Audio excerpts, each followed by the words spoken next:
What's up, y'all, and welcome into the Jack Vita Show. I'm your host, as always, Jack Vita.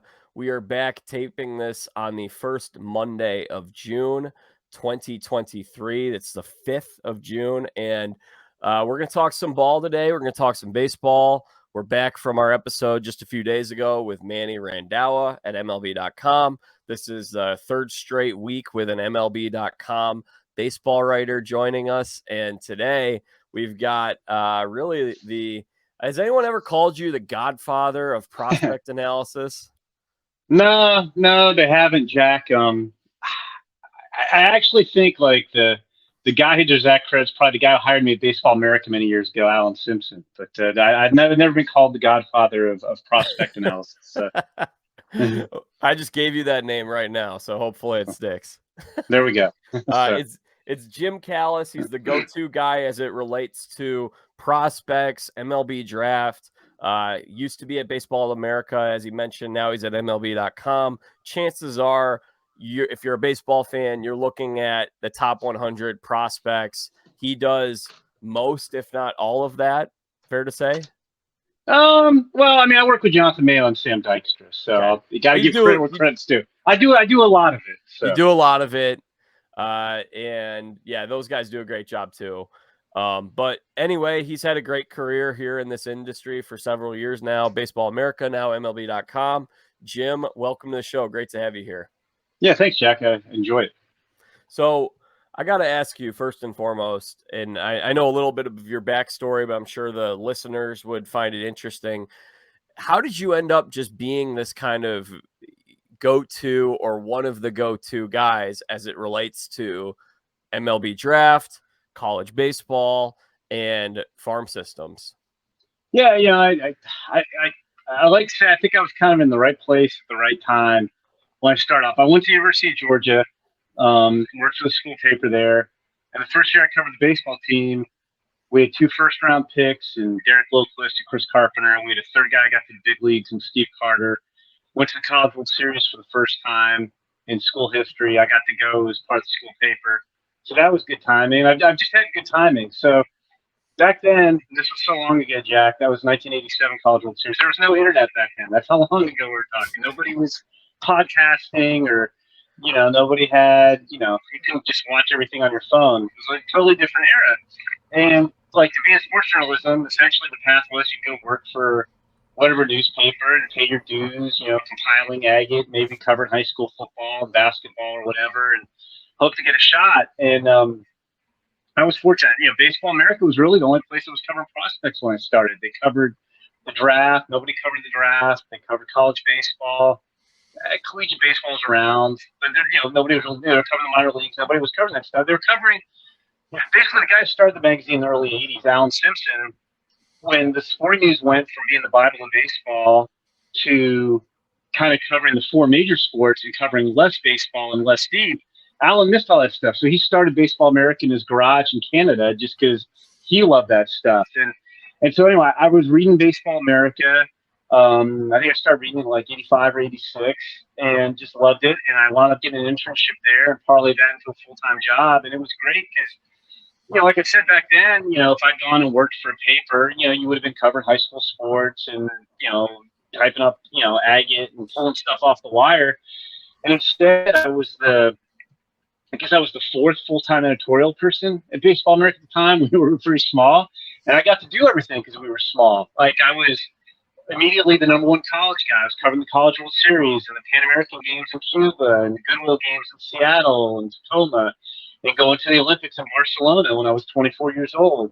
And I was covering the minor leagues, and I was editing, a lot of big-name baseball writers and assigning stories and assigning cover photos. Like, we did everything because you had to. There were only 4 of us full-time. So I did that, and I became managing editor, I think, in 1992, like about after 3 years there of the magazine. And would have probably done that indefinitely, but we're recording this. You're in Wilmette right now, right? I assume. Yep. I'm in Winnetka, Illinois. Town 1 over. Dogs are going crazy. I guess we're separated by Kenilworth. But anyway, my wife was from Winnetka. I hadn't met her yet, but she was going to graduate school at Duke. I met her, and she was eventually going to move back here. and we got married, had kids, and as you know, Jack, I mean, you're a product of the school system, as is my wife. It's a great school system up here. So we moved up here and we started having kids. And again, this was so long ago that you couldn't really work remotely when we moved in 1997. Like, I guess at that point we had, the internet, at like 300 baud per second on AOL, and we had some email, but like it really wasn't set up to work remotely. So I came up here and I worked for Stats Inc., which has kind of moved around, but it's based locally. And at that point, Stats Inc. had a bunch of books, and we did a bunch of writing, and they don't really do that anymore. And then in 2000, Baseball America got sold, and kind of technology had changed, and they asked if I wanted to come back and work from home, work remotely. And so I did that. So I was back at Baseball America for another 13 years. And then, talking about The Godfather, MLB basically made me an offer that was impossible to refuse to kind of do the same stuff in 2013. So I kind of switched jobs then. But like I don't know too many people like who probably have enjoyed their job as much as I have. Like I've been covering this stuff full time since December '88, and I honestly have, outside of when I was at Stats Inc. and we were doing books and publications, I've kind of done the same thing. I mean, the job has changed in terms of what it entails, but I've been covering the same stuff mostly for 34 years. And even when I've switched jobs, it's just been a new employer, not really like I had to learn like, oh, we're doing different stuff. So I've been pretty fortunate. That's awesome. And it's you have a really cool story, really neat story. And I mean, it's always, people love hearing that of someone who genuinely loves what they do, is passionate about what they do. How many people can actually say that? So my question to you is, before we kind of dive into some of the stuff going on around baseball right now, what advice or what tips would you give to people? Obviously, the times have changed quite a bit in the 34 years since you started. We're in a different era. We got a lot of other opportunities for people to create content and put it out there. But what advice would you give to someone who's listening to this, who's maybe getting ready to go to college and they'd like to do something similar to what you do?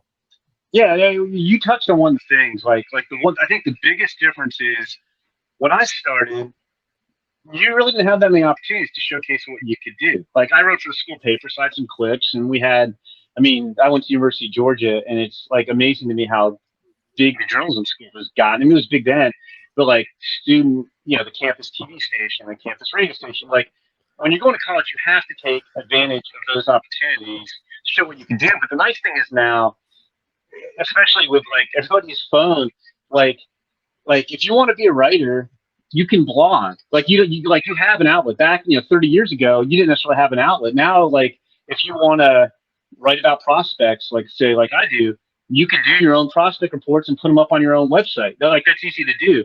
Jack, I mean, you and I've talked. I mean, you have your own podcast. That wasn't available 30 years ago. Like you weren't, I guess you had the local radio station. You hoped to maybe get a little airtime. But even the same thing with like video.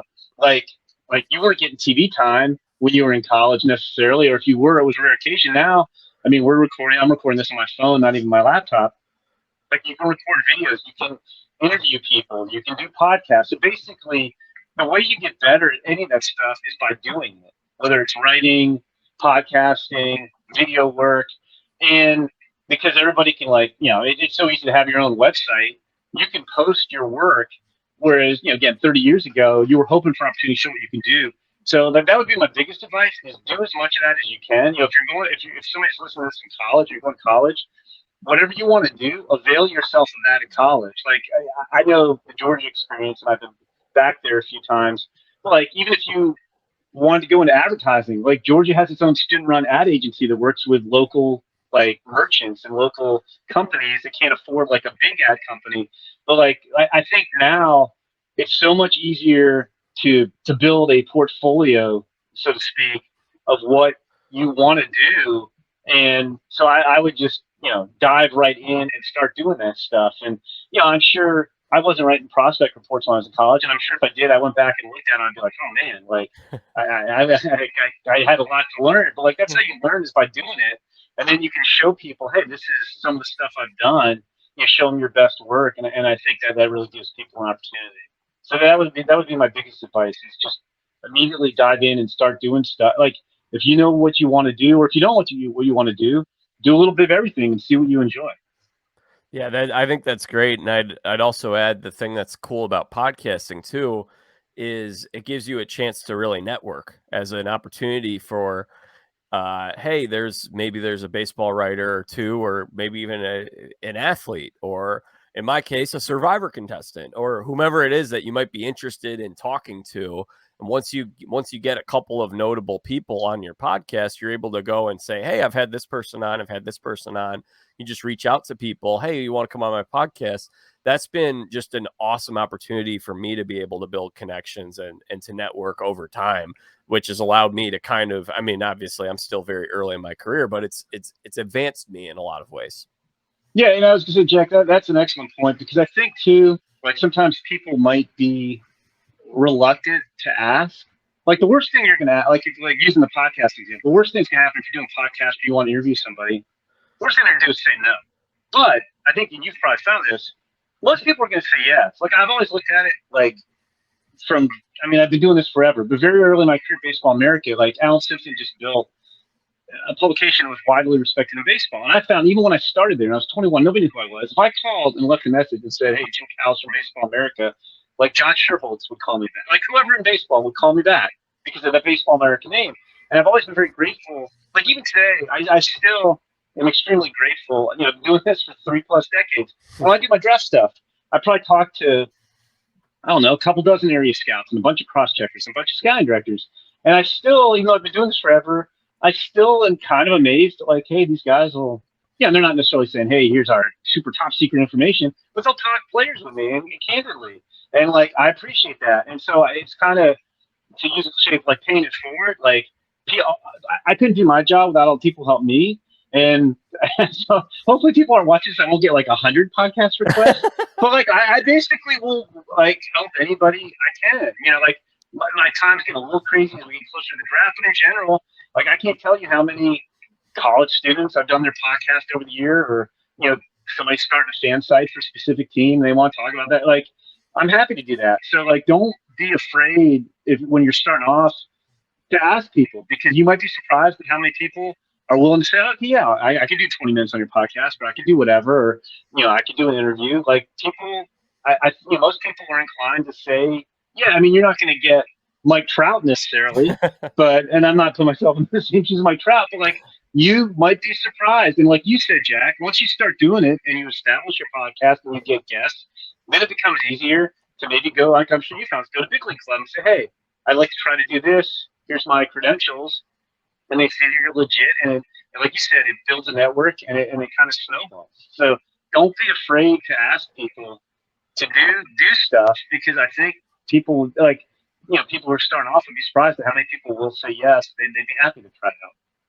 Now, the approach is important, because I've had some college kids reach out to me who want to connect or have me on their show or whatever, and some have been great, and there have been other ones where I'm like, wow, little demanding, huh? Little, you guys are, wow, interesting. So make sure you guys are respectful when you do that, and polite and understanding of other people's time. Because I mean, look, I'm not some big deal or anything like that, but I don't want to share the examples of poor times, but I think just know that whenever someone's going on your show or you're interviewing them, in this case, they're lending some time to you and they're busy. So make sure that show that you're appreciative of that and not demanding of that. Yeah, no, it's funny, because I mean, I'd say probably 95% of people I deal with are like that. And every once in a while, I'll be like a little taken aback, like demanding, like somebody I don't know, like I know I know you, Jack. So it's different. Like somebody I don't know, like, hey, can you come on for an hour? And it's like an hour, like in June, like that's not really doable. Like the best is I basically shut down a week before the draft, because like our schedule's crazy. We got futures games going on, high school American game, home run derbies, a million things going on. And so I basically won't do any media except for maybe a couple of people I've done for 20 or 30 years, like the week of the draft. I'm just like, I can't. Like I will go. I'm already going insane. And yet I'll get like a call. I'll get calls like on Monday morning of day 2 of the draft. Like, hey, can you come on in 30 minutes? It's like, no, like I'm about to go on the air, or can you come on at 11? It's like, well, I'm going to be on the air for 6 hours straight. So no, I'm not going to come on your radio show. And people just don't realize. But yeah, most people are pretty cool about it. And I would say the other thing is, like, and Jack, you do, I'm not just tooting your home, but you do a good job of this. And most people do. Be prepared. Don't get the gas. Like, there's every once in a while I'll be on a podcast or radio show, and I'll be like, these guys don't really know what they're talking about. Like, and they haven't taken the time to like do any research. And you can tell by the quality of the questions, like pretty quick. So like, if you get guests, whoever it is, like do some homework, be prepared. But again, I'd say at least 95% of the people I deal with, it's probably more like 99% are like that. But like, it'll happen again this year, like the week of the draft. I'll have people who are like shocked that I can't like come on their show in like an hour. Like, it's like, I'm getting like 12 requests a day. Like I can't do that at this point. But anyway. Well, the thing that's funny is, I mean, like for me with doing my show, I feel like I'm always prepared. Like I'm not like last night, I wasn't prepping any notes for this or anything like that. I'm just like, oh yeah, I'm going to talk to Jim tomorrow, but I'm always paying attention to this stuff. So it's just, we've talked before too. Like we know each other, so it's different. But like, again, like I still, Jonathan Mena teases me all the time. I still always want to over prepare. Like I'd rather, because it's just, it shows in the quality of your work. Like if you do like, and again, if you don't prepare and you're winging it, like you might ask a guest the question's totally wrong, and then they're like, "What are we doing here?" So, but yeah, it doesn't happen too often. Every once in a while, I'll just be kind of like, "Yeah." Okay. I know what you mean. So I'm curious to know, Jim, have you ever? I mean, obviously, you've put in a very impressive, amazing body of work with prospects, and you've done a really good job. There are several guys where I'm certain you could point to where you're like, I was high on this guy and other people weren't, and he ended up turning into a star. Have any front offices ever contacted you and wanted to explore the idea of having you become a scout or work in a front office job? Not. It's been a while. Like early on, like a couple times, but like at the time, like I had young kids. You know, my kids were born. I mean, they're grown up now, but it was 95, 97, 99, 2001. And like, I just wasn't interested in the trap. Like, it was more like signing out. I was just like, like, I know how hard those guys work. Like, if you're an area scout, you're on the road constantly. And when I had, like, the great thing is I've been working from home since, I guess, 1999 or so. Like, toward the end of my stats tenure, I was working from home some, and then I was full-time at Baseball America. And so I've been working like on my youngest daughter, who's now almost 22, wasn't even born yet.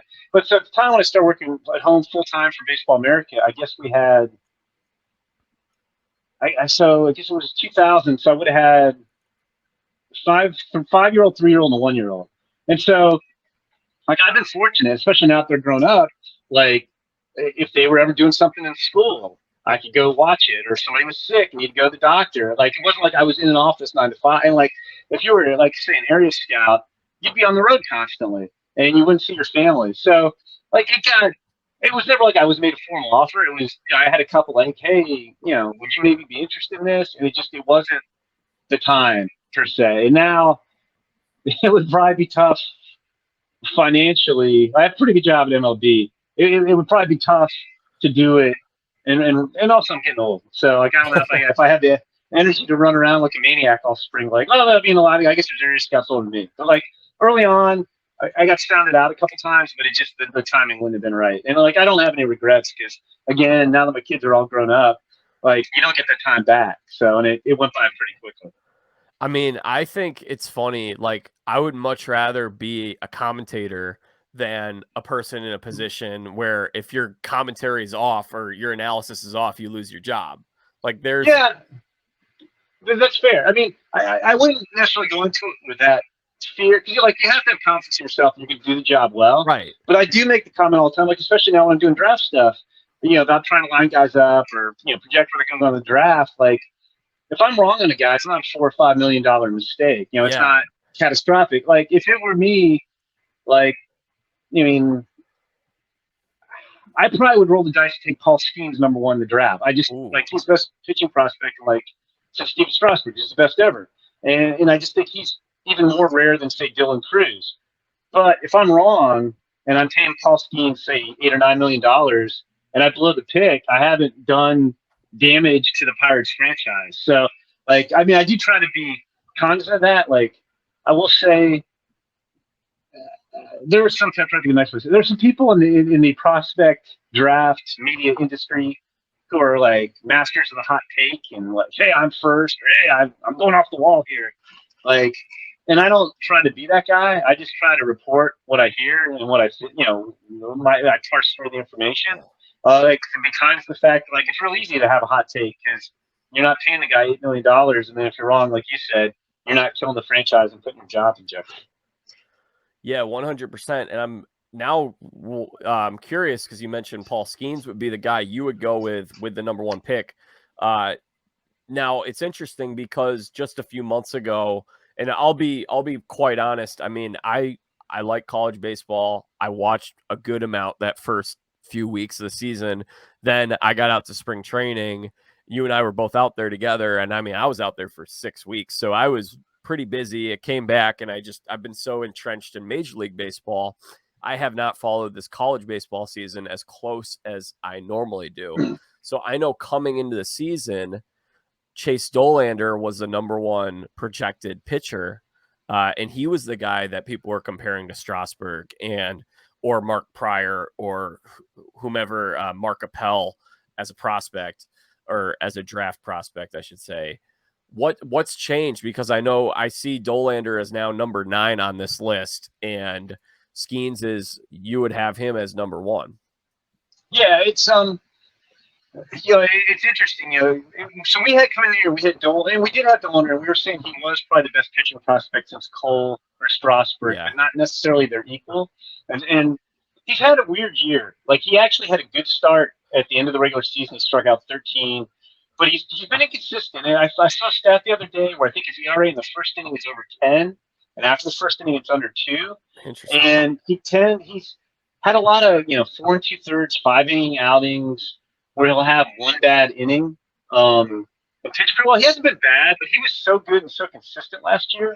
It just hasn't been that same level. Even in the regionals, he got knocked out in the 5th inning, and that was a game they went against Clemson. I think went 14 innings on Saturday. They eventually prevailed, but he just hasn't been as consistent. Now, I do think whoever gets Chase Dollander, I still might take him.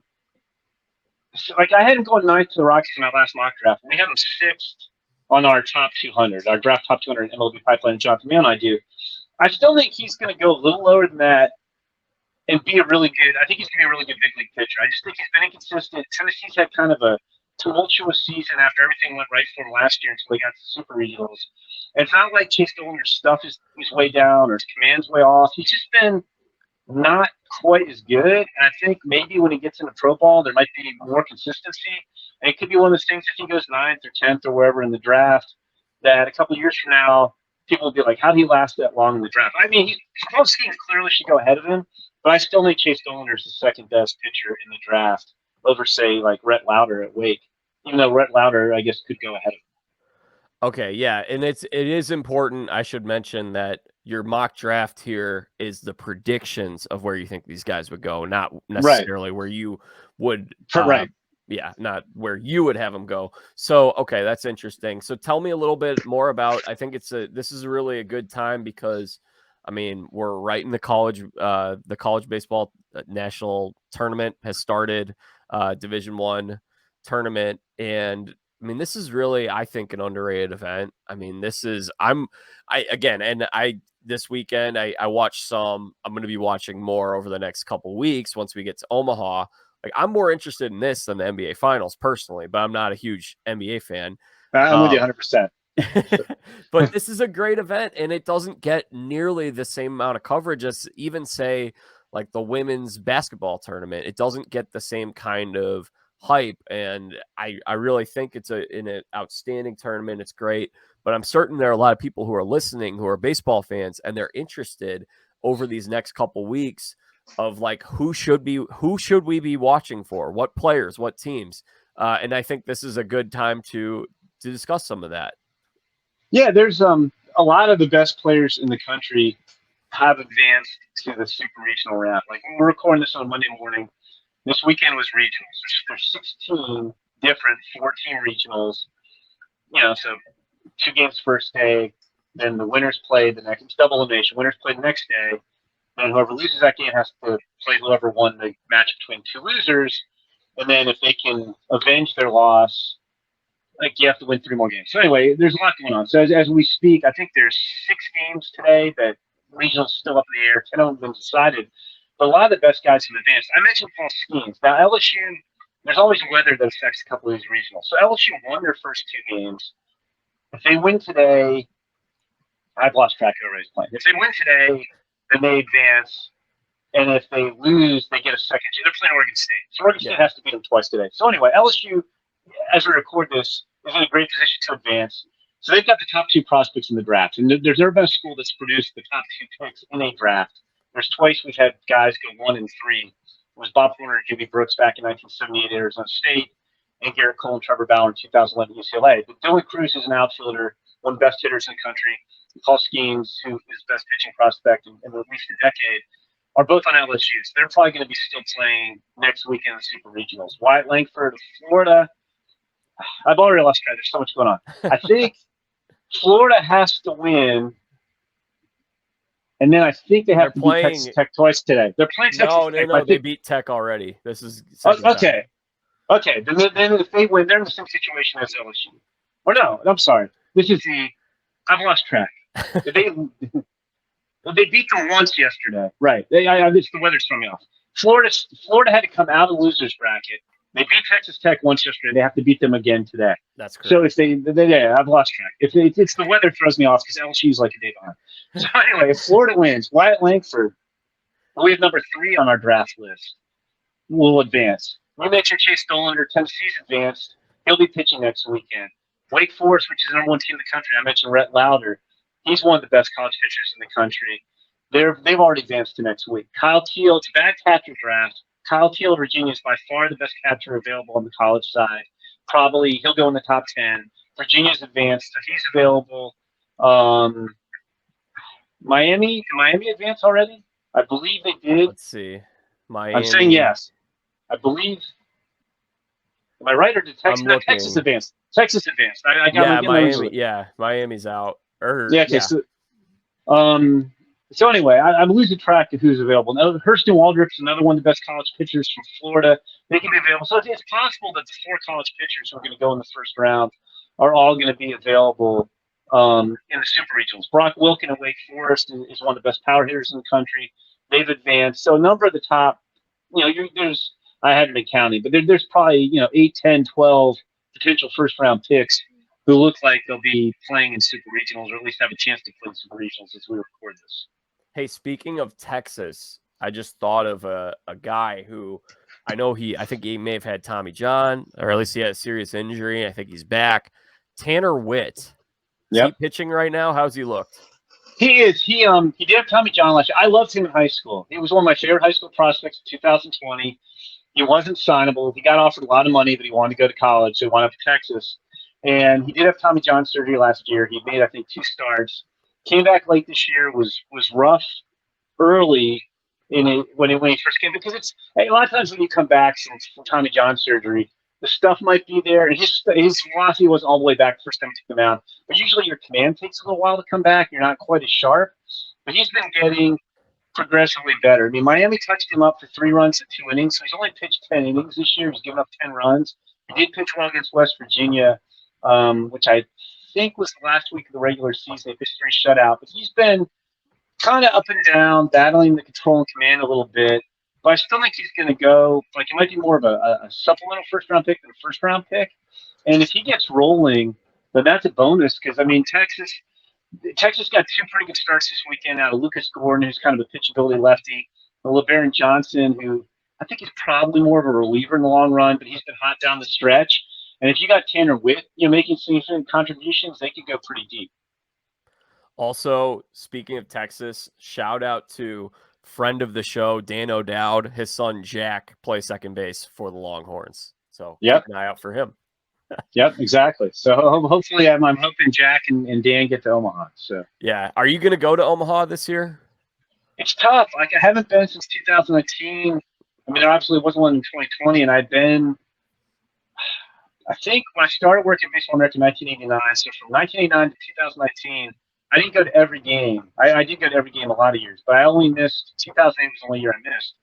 But since the pandemic, we've had the draft combine, which kind of overlaps with a lot of the College World Series. So I'm going to be in Phoenix for the draft combine for most of the College World Series or the middle of it. And I'm kind of toying with the idea of maybe driving out. Like, I wouldn't be covering it, but maybe going to the finals. I'll be back in time for the finals.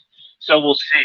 Are you going to try to go? Or? Yeah, if TCU goes, my sister and I are going. My sister graduated from TCU a couple years ago, and I've always wanted to go, but I've never worked out an arrangement to go with anybody or anything like that. But my sister's like, TCU, if TCU goes to Omaha, we are going to Omaha. So big game today against Arkansas after blowing them out 20-5 yesterday. So I'm hoping the Frogs can pull through. And that's another weather delayed one, right? Because I think they only have to win once. If they lose, Arkansas would have to beat them a second time. Like, that's correct. Yep. Most of the regionals that didn't have weather, Arkansas and Baton Rouge were the two that did. If you're playing today, it's a winner take all. It means that the undefeated team lost to the team that came out of the losers bracket yesterday, and then now there's winner take all. But TCU gets two chances today to win one. I tell people, I think I've told you this. Omaha is still my favorite event. Like, people, it's just a magical event. You see a lot of teams playing very hard, a lot of good teams, a lot of I've seen so many future big leaguers over the years. City Omaha does a wonderful job with the event.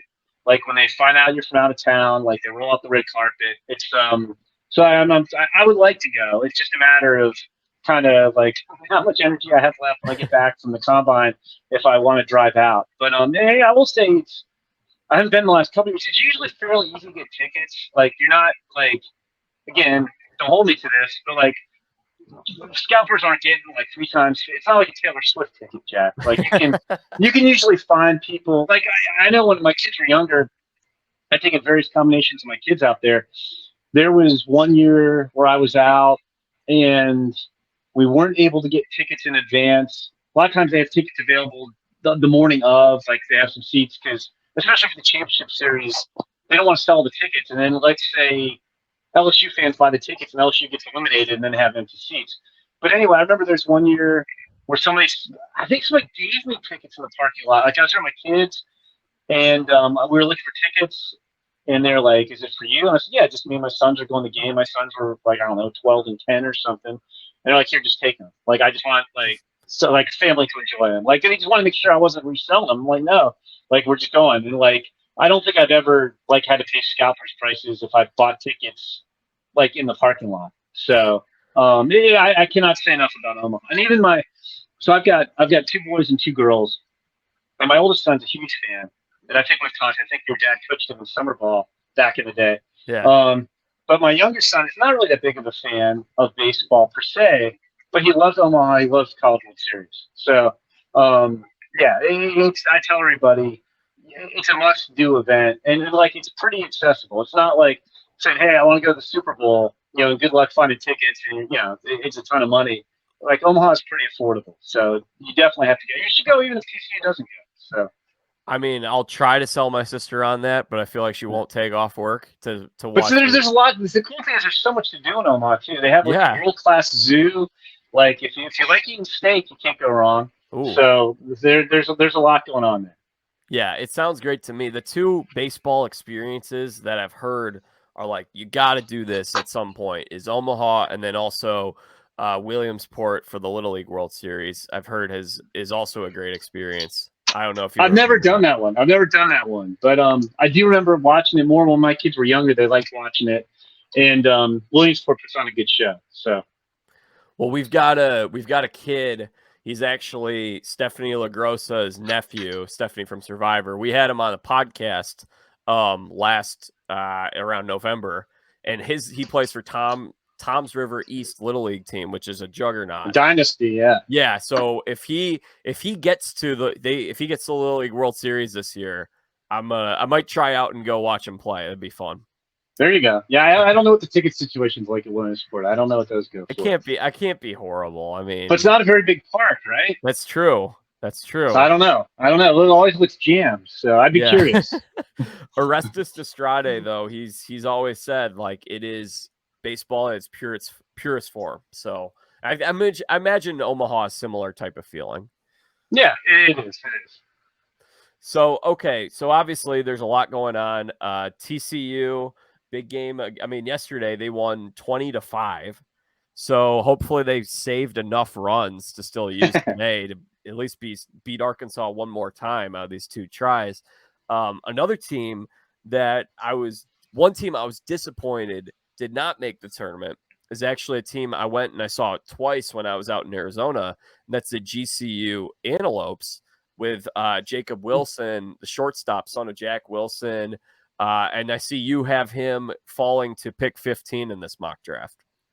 Yeah, although I mean, when you do these mock drafts, there's always a guy you know is too low, and that guy's Jack Wilson. Like, I think I even wrote like this is too low. Yeah, But you like, did. This is probably too low for Wilson. when you line guys up, like you can mention like this guy's like I think he could go as high as 6. You can mention he's in consideration.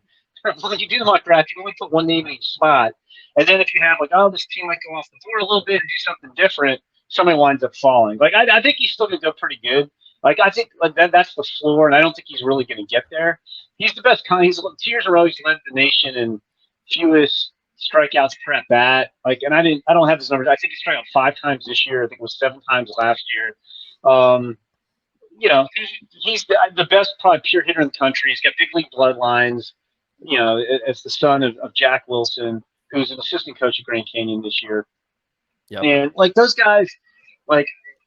I do think bloodlines matter, maybe in baseball more than any other sport, because baseball is such a game of reps, and you get so many. You know, like I'm sure Jack Wilson's been hitting a batting cage since he was like 5 years old, or Jacob Wilson's been hitting a batting cage since he was 5 years old. So like he's a very gifted hitter, and those guys are typically very. It takes them no time to acclimate to pro ball. They've been in clubhouses. They know what to expect. They understand the grind. They understand.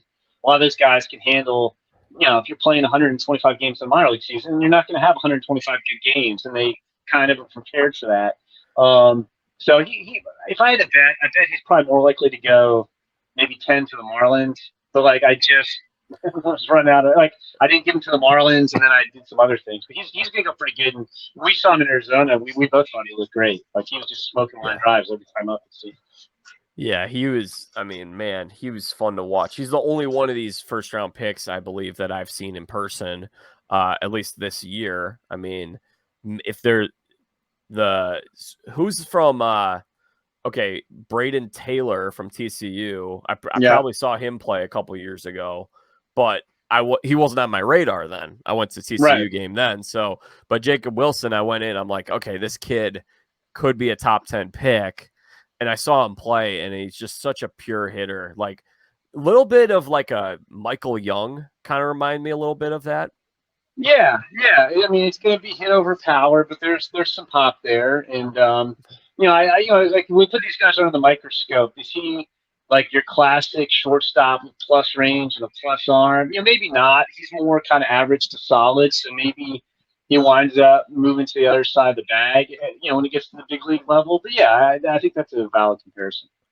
Yeah. So, and then I want to ask you one more thing about GCU. Homer Bush, their center fielder. Where do you think he goes in this draft? What kind of prospect is he? Yeah, he you know, he's another son of a big leaguer. I think they have 6 sons of big leaguers. If I remember my broadcast prep from the beginning of the season at Grand Canyon. But yeah, Homer Bush Jr. He you know, I think he probably goes in the 3rd round. And like, I think he's got a little bit of helium right now. I think he's moving up. He needs to get stronger is the biggest thing. Like he can run. He's really athletic. When I saw him in Arizona at the MLB Desert or the Desert Invitational, I guess now it used to be MLB4, at the tournament where they had a bunch of teams playing. He's still kind of very lengthy. He needs to get stronger and hit the ball with more authority, but he's really athletic. He can really run. And I saw him against the University of San Diego, and he was running wild on the bases, made a great catch in the outfield, just very, very athletic. Yeah, I was impressed when I saw him play in person as well. You mentioned the MLB Draft Combine. Do you think this draft, like, what are your thoughts on this combine? Is it, because I've heard mixed sort of things. Like some have said that it's really not something that's going to make a big difference when evaluating these players, like, because, you know, maybe they do some little drills and stuff like that. But I've heard the plus to it is it's an opportunity to just have them all in one place. So if you're interested in these players and your team, you can easily talk to any one of them you want. Yeah, I mean, I look at it like the on-field stuff for the vast majority of guys, I don't know that it moves the needle very much. Yeah. One, a lot of top players, kind of like NFL Combine, don't participate. Like if I know I'm going in the first round or I'm going to get a 7-figure bonus, I don't have anything to prove. A lot of the pitchers, honestly, a lot of the high school pitchers haven't pitched in 6 weeks. They're not going to go throw at this because they aren't in peak form. Some of the college pitchers, like if you didn't, let's say you didn't make a regional, or let's say you got knocked out in the regionals, it's 2 weeks away. Like if I'm a college pitcher, I've made 14, 15, 16 starts. You've got my body of work. So if guys have had good springs, a lot of them don't do stuff. And then if they do, it's a pitcher, they're throwing a 5-minute bullpen. That's not necessarily going to move the needle if you've seen the guy a lot. A guy taking BP, you've seen a lot of these guys take BP or hidden game situations, and you have videos. So it's more like if you have a guy who was hurt or from a smaller college, like then the performance might matter more. But what you allude to, Jack, is right. There is a lot the teams and the players get out of it. Like if you take a physical, like for years, teams wanted to be able to get players to take physicals for the draft, but you need to offer them an incentive. And now they have a system where if you take the physical, you're guaranteed 75% of your assigned pick value. There's a bonus pool system in baseball. So like if you take a guy and he took a physical at the combine, you have to give him 75% of the money that was allotted for that pick, regardless of what his physical situation is, because you knew what it was beforehand. And I think they said last year, like 75 or 80% of the people who went to the combine took physicals. So that was a big plus. You mentioned the interview process. Like teams, like you talk to players beyond the combine too, but this is a way you can get 6, 7, 8 people meeting with a player for 20 minutes all at once. And you can, like your GM can be there, your scouting director can be there, your assistant GMs. You get, I mean, it's 20 minutes. It's not like you're getting the guy's whole life story, but you get a feel for the player one-on-one that's better than on Zoom. I think another benefit, like they do some athletic testing that some players do, like some, various drills and force plate stuff to measure, power and I'm doing a terrible job describing it, but like it's athletic testing numbers that you wouldn't necessarily have information. So like that information is valuable, like for the players who provide that. And I kind of look at it too, like it's a way you're promoting interest in the draft. You're maybe promoting some of these players who, this isn't college football or basketball where these guys are as well known. And some of them are high school players too. But you're able to kind of give these guys some exposure and promote the draft. So I think that's a real positive too. So like in a weird sort of way, like I said, I don't know if the on-field stuff is a huge difference maker, but there are a lot of valuable things that come out of the process. Like everybody I've talked to on the team side, on the player side, this will be the third combine, really likes the interview process and getting to know each other. And everybody, like even like on the agent side, and certainly on the team side, people like the idea. Like you don't have to do it, but if you go to the combine and you do a physical, that eliminates the Kumar Rockers situation where the Mets didn't have a physical. People weren't doing pre-draft physicals back then, and they had some pitcher physicals he declined to participate in. And the Mets draft him, and then something pops up on the MRI. Then you're trying to okay, what are we doing here? Like we've seen it happen with Brady Aiken, who was the number 1 overall pick of the Astros in 2014. Like he was best player in the draft, he pitched well all season, and the Astros did a physical, and he didn't have a tear, but his elbow ligament was extremely thin. And the Astros didn't feel like it was going to hold up. And now all of a sudden it's like, well, what do we do here? They wound up not signing him. I mean, it worked out for them in the end. They wound up getting a compensation pick. They turned in Alex Bregman. So that was good for them. And Brady Aiken literally blew out the next time he pitched in a game, or an actual game, and was never really the same again. So, like, it eliminates that. So there is a lot of good that comes out of the combine. All right, another question I have about changes to the draft process. This is the first year with a draft lottery. Your thoughts on the lottery? Do you like it? It's fine. I think it creates some interest in the draft, which I think is a good thing. I don't know. Like one of the reasons it was created, I believe, was like this notion that okay, teams are tanking for higher draft picks. Well, I don't know that it really distant. Like I think that's overblown to one, like the extent the teams are like just totally going the tank. For two, I don't know that it really disincentivizes it because even if I might not win the lottery and get the number one pick, the worst, like if you agree with the notion that teams are tanking or not trying to win to get a better draft pick, I still have a higher odds of getting a better draft pick if I have a bad record. Like I might not get it, but I still have greater odds. So if you buy into the notion that teams are tanking to get draft position, this doesn't really change it. It means that they might not get as high a pick as they would have if it was just based strictly on record, but it doesn't really disincentivize that. And the interesting thing, and I gotta get this right in my head. I think you can only pick. The lottery is the first 6 picks. You can only pick in the top 6, and it might even be the top 10 if you're not a revenue sharing team that gets revenue sharing money. You can only pick in the top. It's either 6 or 10. And again, I got to look at this. I have to go through this draft 1 year in a row. So like if the Rangers are having a good season, but like the Rangers picked 4th this year. Let's say the Rangers had another bad year. I don't think they could pick in the top 10 this year. I'm sorry, in 2024. And if you're a revenue sharing recipient, you can only pick. I think you can only be in the lottery. It's either the first 6 picks or first 10 picks for 2 years in a row. So I think, in some ways, like we'll see how that plays out because I do think one of the unintended consequences when they went to the bonus pool system in 2012 is previously they had some recommendations. The teams could spend what they wanted on the draft. Like 3/4 of teams kind of went along with the recommendations. But 2 of the most aggressive teams were the Pirates and the Royals. And they'd be paying guys $2 million in the 3rd round and investing $15 million in the draft when a lot of teams were investing half of that. And they built up their farm systems. And the Pirates won the wild card 3 years in a row. And the Royals won a World Series and a pennant, 2 pennants. But when they changed the system, then all of a sudden you had a bonus pool that you're pretty much locked in. If you go over 5%, you start losing draft picks. Nobody wants to lose future first-round draft picks. And so you were locked in. And so all of a sudden the Pirates have success, and they get a $4.5 million bonus pool. Now the bonus pools have gone up, but like it restricted what the small revenue clubs could do in the draft. Like they can't compete with the Yankees for free agents, but they could outspend the Yankees in the draft. And now you're kind of stuck. You're based on your record. And I do wonder.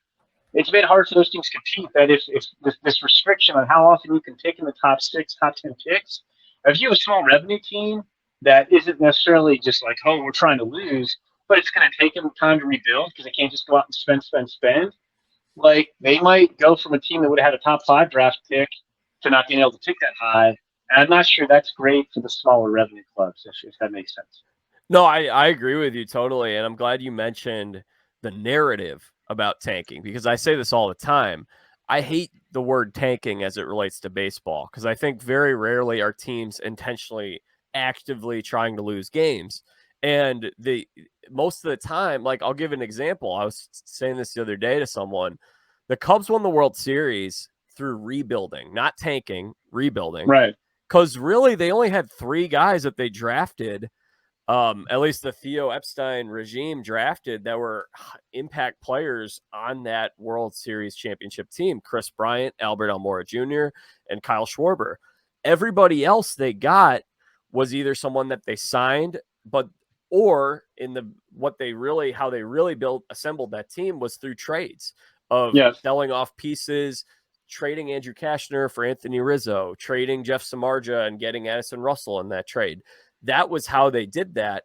So the goal wasn't let's lose as many games so we can get as many high draft picks as we can.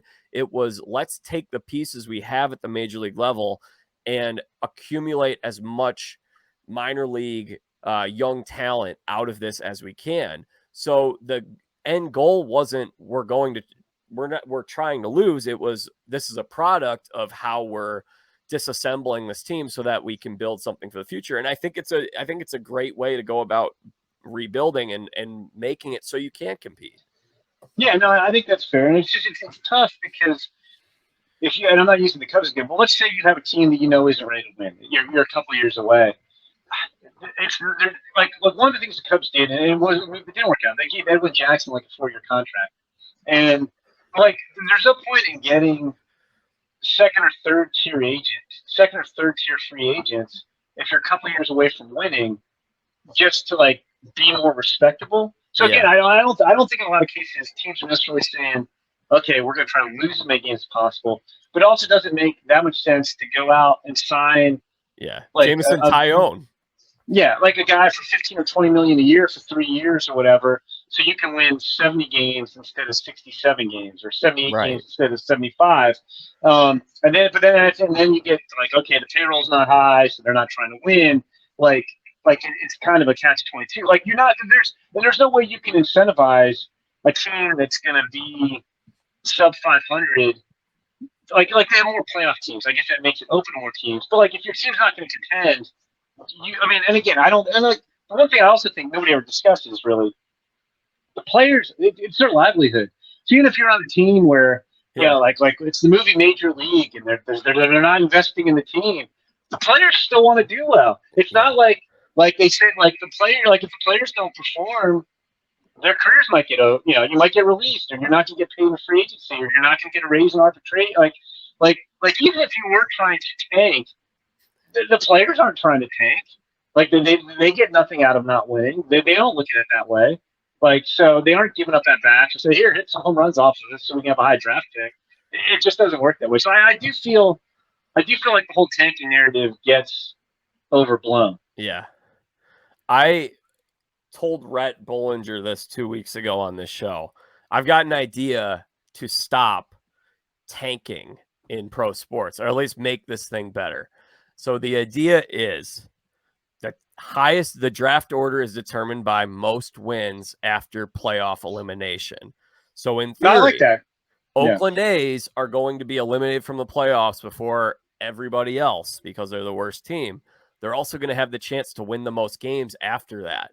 So that would be kind of the way of like, hey, like you get closer to the deadline, maybe the A's want to pick up a couple players if they want to get that number 1 overall pick, or in what you're kind of talking about, picking up some of those mid-level free agents. Yeah, that would be. It's funny. I read that thing. I think the Athletic was talking about with the NHL draft. Like somebody suggested that for the NHL draft. I was like, that is kind of interesting. I think the nurse suggestion would be interesting. Not necessarily giving the number 1 pick, but what if you gave, like, you could pick, say the number 5 pick goes to the non-playoff team that wins the most games. To give you like if you just miss, to give an incentive for teams that are good. Yeah, I've seen people suggest having some kind of tournament for the number 1 pick or something. Like I don't know how that would work out, type of thing. But yeah, and I mean you could do various things. But again, like I said, like even though the worst team doesn't necessarily get the number 1 pick now, the worst team still has the worst 3 teams have the highest odds of getting the number 1 pick. So if tanking is a thing, teams are still incentivized to lose to get the potential number 1 overall pick.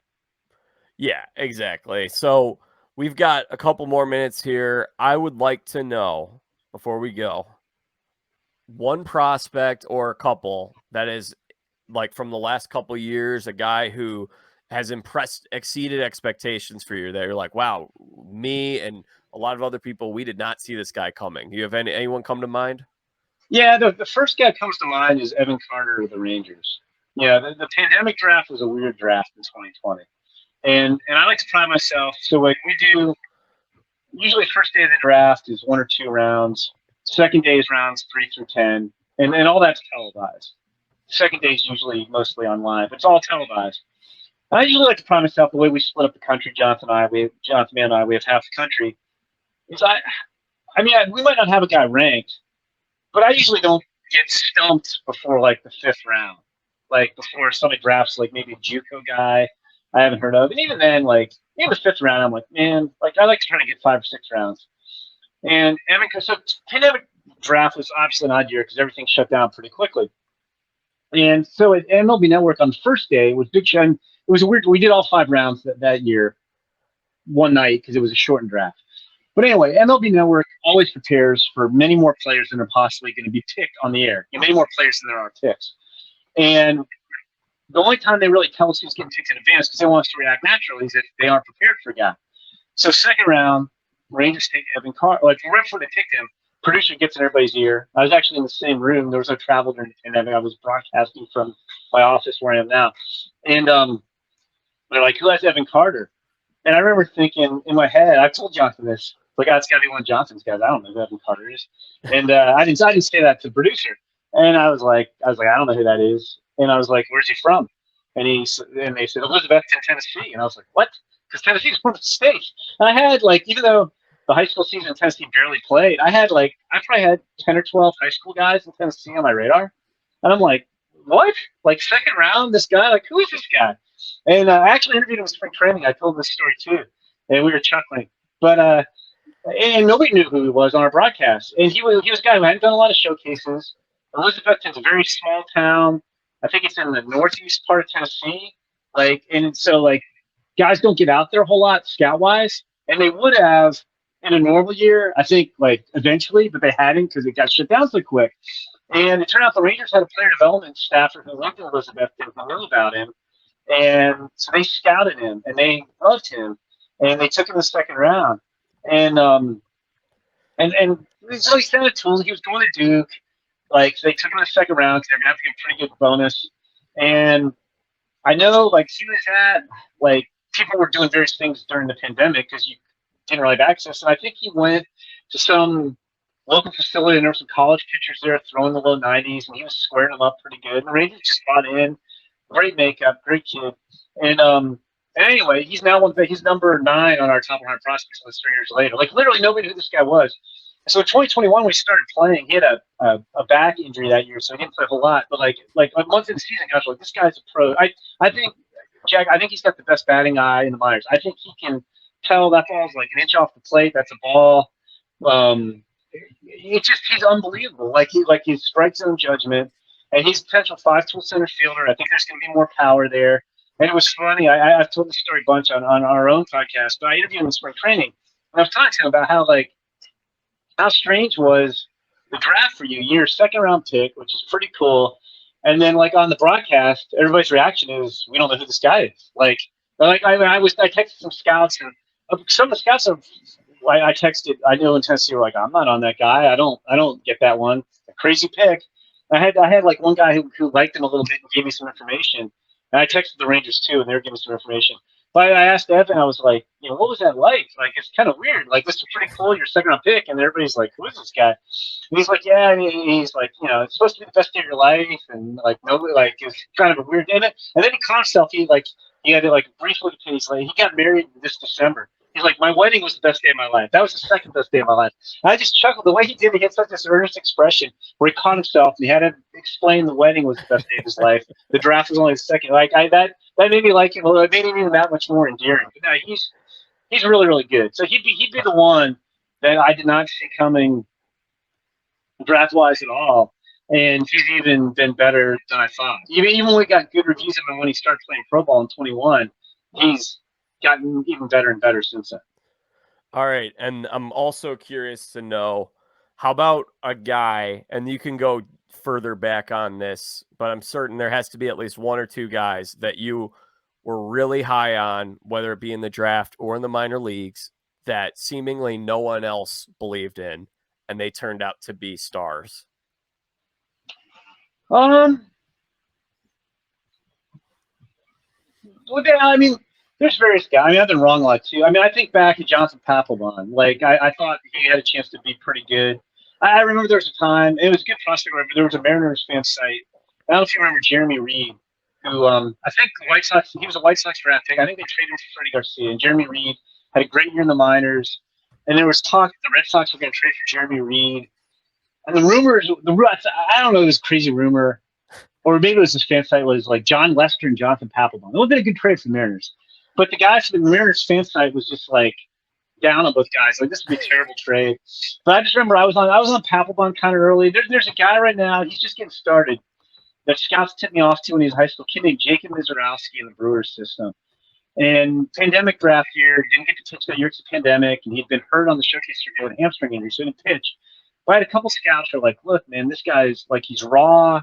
So like the arm's really good. This guy could be. So we had him at, like, I don't know, number 180 on our draft top 200 in the pandemic year. He didn't get ready, so he goes to junior college.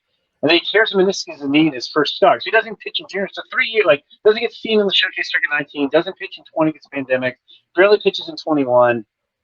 And last year, beginning of the year, he wasn't throwing a lot of strikes. And junior colleges are hard to scout because every guys are bouncing all over. So I know some guys who weren't on him.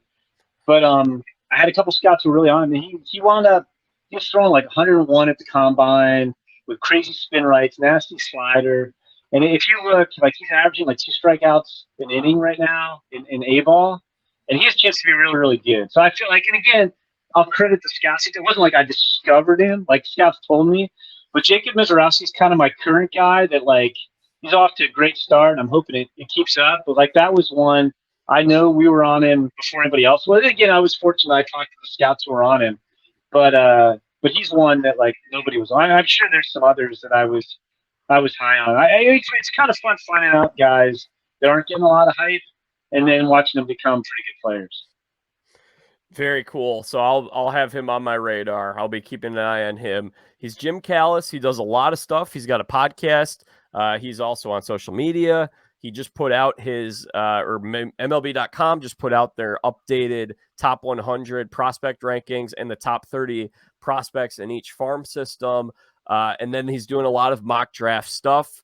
And then Jim, and you're sometimes on Road to Wrigley on Marquee Network. Marquee.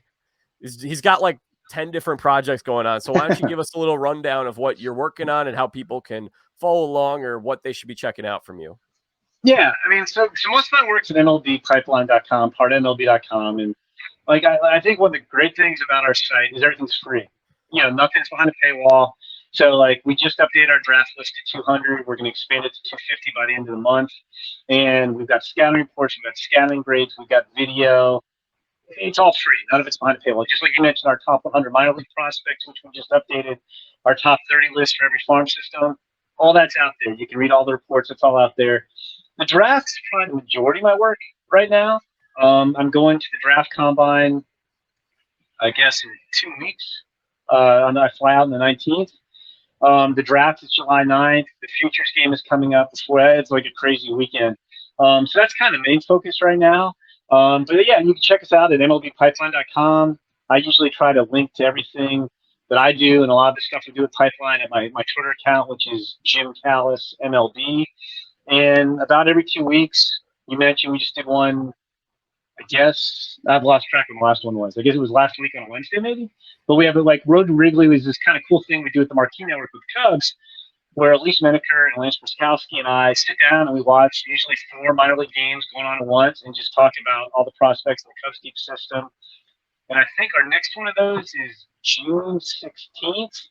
And sadly, I have to miss the next 2 because I'm going to be at the combine and the draft before I get back in the swing of things. But those are a load of fun. I'm glad you brought that up, just to sit there and talk about prospects for 2 hours when we watch them live. Like the last one we did, Cade Horton is a prospect I'm a big fan of. He struck out, I think, 9 in 5 innings while we were doing it live, and it was kind of fun. So I keep him pretty busy this time of year. And then it slows down a little bit in August when we get past all this stuff, hopefully.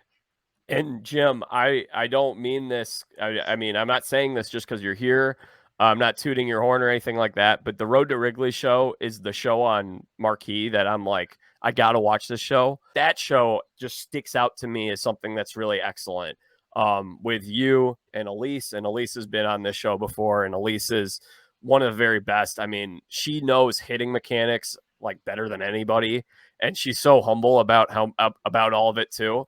And then Lance will probably be on this show at some point too. Lance is bursting with energy and enthusiasm. Like, that's just a guy who absolutely loves what he does, and he's extremely knowledgeable as well. So you guys do an excellent job on that. Thanks. If you're living in this market and you have access to Marquee, because we're in Chicago, and I'm sure we got plenty of Chicago listeners, check it out, especially because this Cubs season isn't that interesting, in my opinion. It's more interesting to see what's going on in the minor leagues.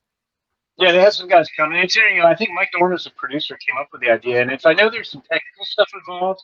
Like, I'm still amazed that more teams aren't doing this, especially like if, let's say, not to pick on the Pirates. Pirates are having a better year this year, but they're probably not going to contend. Most of their best players are in the minor leagues. They were terrible last year, which is how they got the number 1 overall pick. Like, why more teams, especially if your big league team isn't going well, like why you wouldn't want to have, or even like the Yankees or the Red Sox, which have their own networks, and there's interest in their prospects. It's such an easy show to do. I mean, Yeah. like you said, I think we're fortunate that like Elise is really good, and she has to be the traffic cop who's making sense of what's going on. It's 4 games at once, and Lance, like you said, I've used the same way to describe Jack. He's got a ton of energy, and he really likes to come at it from the data perspective. And I kind of come at it from the tools perspective, and we agree on a lot of stuff anyway. But like we all kind of have like a slightly different perspective how we're Yeah. coming at, and we have fun with it.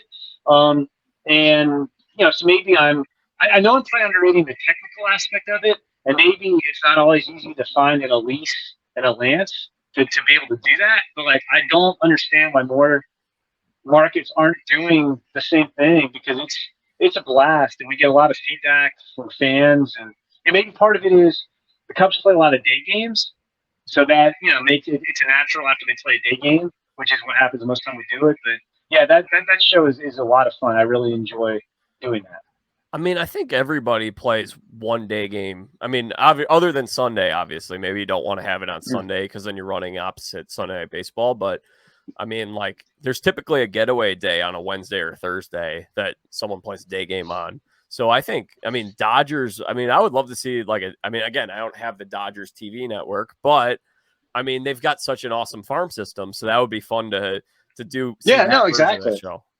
Yeah, no, I Yeah. mean, it would be. You could definitely do that. But like, who knows? Maybe we'll see more. Like, again, I know there's some technical aspects to producing it that are beyond me. So like, it's not just a case of well, I will say part of it is all 4 of the Cubs minor league affiliates are on MLB TV. They're all broadcast, and not every team is like that. Although, if you had 3, like the last time we did one, I think Iowa had a makeup game, so they played during the day.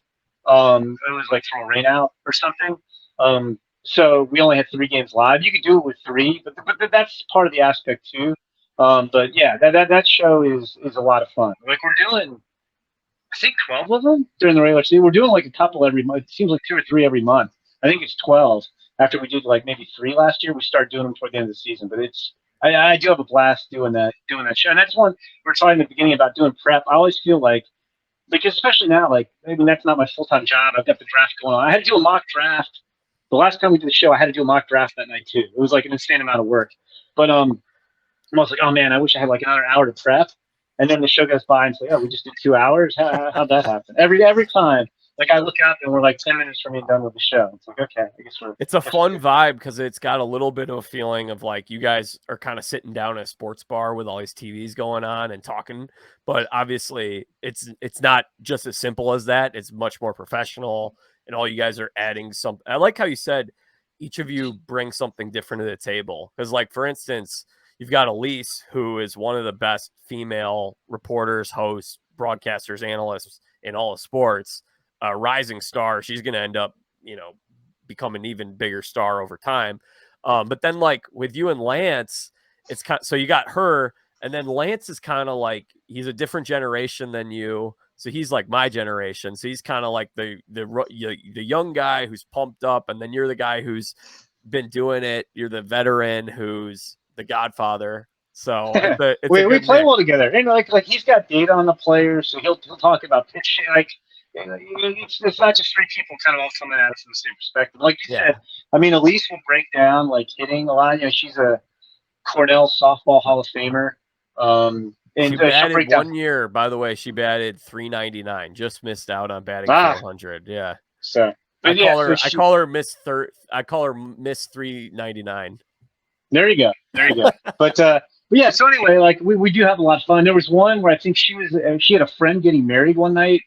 So Lance, it's not easy being the traffic cop. Lance shifted over to her side of the desk and ran the whole thing. And then we had Ryan Sweeney kind of pinch hit and came in. But yeah, now that shows a lot of fun. Like I said, I'm sad because I'm at the combine for one of the upcoming ones, and then I'm traveling out to the draft like on the night they're doing the next one. So I'm going to miss back-to-back ones, which will make me sad. So check him out. He's at Jim Callis MLB. Jim, thank you so much for coming on. We'll do it again at some point, and we'll talk some Survivor on a future episode. Sounds good. Thanks, Jack. It's a great pleasure. All right, y'all. That concludes today's conversation with Jim Callis. A lot of fun talking today. MLB draft stuff, college baseball, prospects. He's your guy. Make sure you guys go check out his work at Jim Callis MLB on Twitter. We'll probably have him back at some point, but he's a busy guy for the time being. But I'm sure we'll talk to him again sometime. Very grateful that he was able to come on, and he's become a mentor of mine, a great guy. I've learned a lot from him, and I'm excited for these for the college baseball tournament. We're not far from College World Series in a couple of weeks, so I'm hoping that the Horned Frogs can pull through so that I can get out there. Should be a good tournament, good time. Lots of big games on today. We'll be back later this week. My next episode is not going to be sports. It will be former Survivor contestant Brooke Struck Stevens. Brooke competed on the 11th season of Survivor Guatemala. I'm certain that we'll talk plenty about her time on the show, share some behind the scenes, never before heard information. I don't know if she's even ever been on a podcast before. And then we'll also talk some faith, because I know Brooke is a very strong Christian. We had a good time talking faith last week with Manny Randawa. And we'll be back again next week with another baseball episode. Guest to be announced. Until our and you guys, by the way, before I sign off, follow me on social media at Jack Vita Show. If you're watching this on YouTube, make sure you hit subscribe, hit that like button, and turn on notifications so that you can get more episodes of this show. Lately, we've been running into some problems with Facebook. I've been in contact with them for whatever reason. People have not been seeing my posts. And the last couple times I've tried to upload a video, it hasn't allowed me to do so. But we're working on that. But since we're struggling with Facebook, and that's our number one source of traffic, please subscribe. Subscribe on Apple Podcasts or Spotify or YouTube, so that way you don't miss out on this show. As it is right now, I think a lot of you guys are listening via social media, and that's great. But if the social media stuff if people aren't seeing it, as is the case with Facebook, then a lot of people aren't able to tune into the show. So make sure you guys please subscribe, share it with a friend. And until our next episode, I'm Jack Vita. Bring in the dancing lobsters.